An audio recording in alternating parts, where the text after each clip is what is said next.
United States District Court for the Northern District of Florida, Gainesville Division. Jeremy BRYAN Hales and Martha RIZK, Plaintiffs.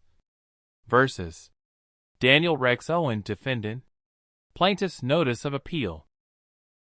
Notice is given that Jeremy BRYAN Hales and Martha RIZK, Plaintiffs/Appellants, pursuant to USCS Fed Rules at Proc R3, appeal to the United States Court of Appeals for the 11th Circuit from a judgment of the United States District Court for the Northern District of Florida, Gainesville Division, rendered December 19, 2025, a copy being attached hereto as Exhibit 1. The nature of the order is a final order dismissing plaintiffs' claims on the merits for failure to state a claim, and from each and every part thereof, and from each and every intermediate order made therein. Respectfully submitted. Shockett Law Group. Shockett Appellate LLC. Attorneys for Plaintiffs. In the United States District Court for the Northern District of Florida, Gainesville Division.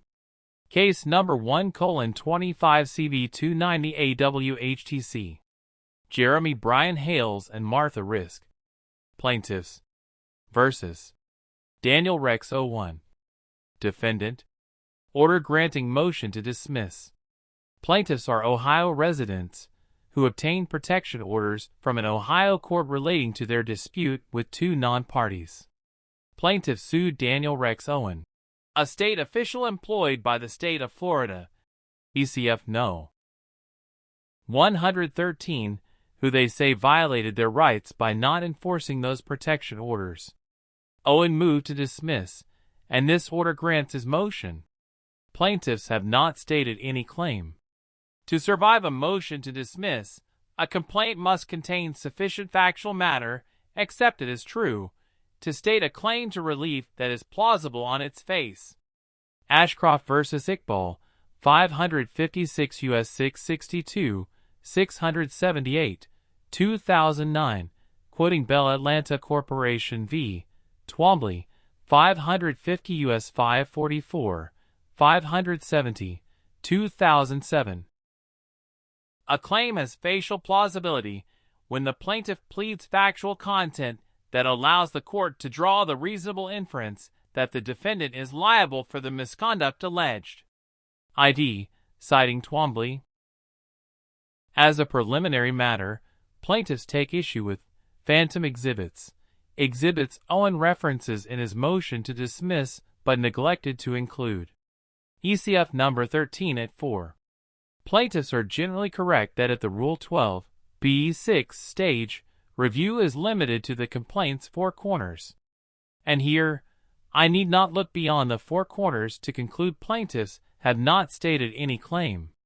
Thus, although OWEN has subsequently filed the attachments, see ECF number 14, I have not considered them. The gist of plaintiff's complaint is that OWEN neglected to enforce the protection orders and instead inquired about whether plaintiffs committed perjury in securing those orders. Plaintiffs contend OWEN thus violated 18 U.S.C. Section 2265 by not affording the protection orders full faith and credit. They also allege a due process violation. First, there is no plausible claim for a violation of 18 U.S.C. Section 2265. Even assuming there is a private right of action under this provision, or that it is enforceable through Section 1983, both doubtful assumptions. The statute says certain out-of-state. OWEN's counsel did not comply with Rule 5.2, which generally requires redaction of documents with Social Security numbers and other personal information. The court will direct the clerk to seal the attachments in either its constitutional or statutory incarnations. The full faith and credit clause is a rule of decision for courts, not an implied federal cause of action. Thompson v. Thompson, 484 U.S. 174, 182-83, 1988, construing the Parental Kidnapping Prevention Act. And the statute itself does not display an intent to create a private remedy, then a cause of action does not exist and courts may not create one, no matter how desirable that might be as a policy matter, or how orders shall be accorded full faith and credit by the court of another state, Indian tribe, or territory, the enforcing state, Indian tribe, or territory, and enforced by the court and law enforcement personnel of the other state. 18 USC Section 2265, emphasis added. Plaintiffs have not alleged OWEN was a court or law enforcement. Indeed, they have not alleged much of anything about him other than that he is a state employee who sent one innocuous email. Moreover, they never allege what he was, in their view, supposed to do or how he should have enforced the orders. There are, in short, no facts alleged to show a plausible claim based on Section 2265. Second, the due process claim fares no better. That claim, as pleaded, is difficult to understand. But in responding to the motion to dismiss, plaintiffs explain it this way. By ignoring the validity of the Ohio protection orders and instead initiating an investigation into the truthfulness of Plaintiff Hale's statements in obtaining those orders, Defendant OWEN effectively nullified the protection orders. Compatible with the statute. Ziegler v. Abbasi, 582 U.S. 120, 133, 2017, cleaned up. The closest plaintiffs get is in paragraph 15, where they insert, Defendant. In quoting Officer Williamson's report, which itself suggests OWEN is an assistant state attorney. ECF number 115. But an assistant state attorney is not law enforcement personnel of Florida. For purposes of 18 USC Section 2265.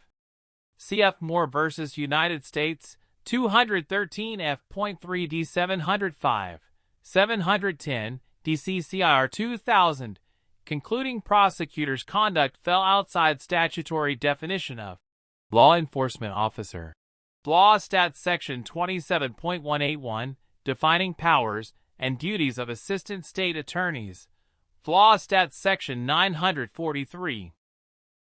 10. Defining law enforcement officer as one who has authority to bear arms and make arrests without any process whatsoever. ECF number 13 at 18. See also ECF number 1935. There are a number of problems with this, but the most obvious is that plaintiffs have pleaded no facts plausibly suggesting OWEN nullified anything.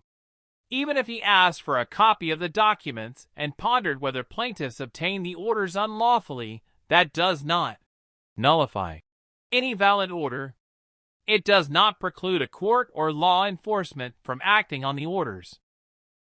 Regardless, plaintiffs have not alleged facts to support any substantive due process claim. See DeShaney v. Winnebago CNY. Depth of SOC serves. 489 U.S. 189, 201, 1989 noting I. and the substantive due process analysis. It is generally the state's affirmative act of restraining liberty that gives rise to substantive due process, not its failure to act to protect citizens from harm. LS ex rel. Hernandez v. Peterson, 982 F.3 D 1323, 1330, 11th Circle 2020. Where no custodial relationship exists, conduct by a government actor will rise to the level of a substantive due process violation only if the act can be characterized as arbitrary or conscience-shocking in a constitutional sense. And noting, intentional wrongs seldom meet that standard. Cleaned up.